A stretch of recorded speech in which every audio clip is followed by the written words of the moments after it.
Friday nights are for getting together. It's dancing time. Darn thirsty cowboys be playing.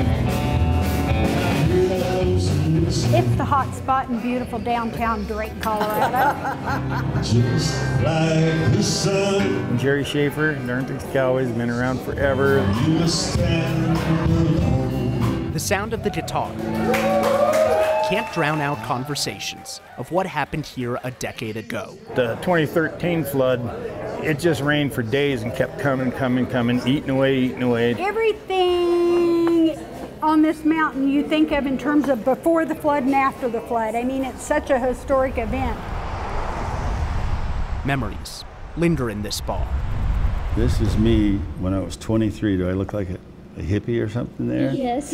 When Jerry Schaefer stops being a singer, he starts being a grandpa. It was pretty traumatic. It was the water was clear up way above the river on top of the road, wasn't it? Yeah. 5 generations of his family have called the Big Thompson Canyon home. This is Drake, who is named after the town of Drake because we've been here so long. Life up here is at the mercy of the river. The grandkids still learn about the floods of '76 and '13. Jerry lived through them both. It's just like a war zone is all you can think of. The houses were there were houses on top of each other. There were just mangled cars. The water's such a tremendous force that you can't stop it. And after the 2013 flood, we were standing out in the back looking at that. The floodwaters caused $4 billion in damage 10 years ago. It took me right back to '76 when I was actually washed downstream. That just churning and that water just tumbling around in it. That's the flood in '76. Survive, rebuild, prepare. A cycle around here. So you guys know what to do if we have another flood, right? We got it planned. Go to high water, get in the cross river, back. Yeah. The same routine is familiar. Can I join you?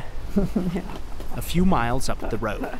Our dog was kind of chilling over there. She didn't even want to come when I called her. Jim and Pat Morton enjoy the calm. That Colorado blue sky. Just like Jerry, they've lived through days that are far different. What the flood 10 years ago in 2013 and spent 5 days here and left in a helicopter. And we reference it because it changed things and did damage that some people are still having to deal with.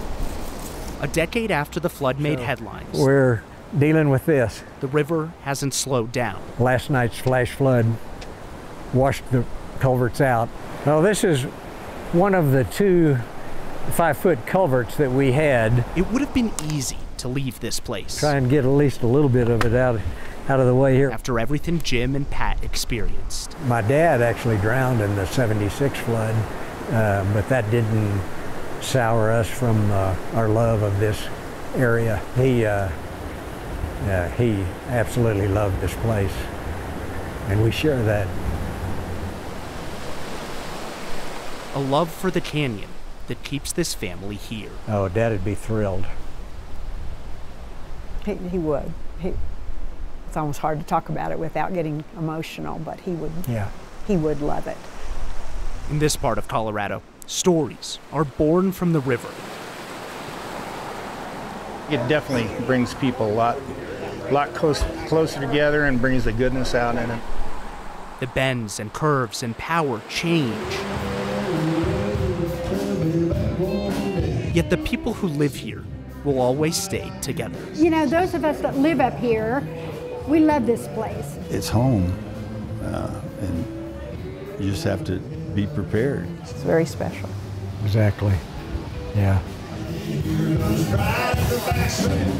You kind of have to be a different breed to want to stay here, you know.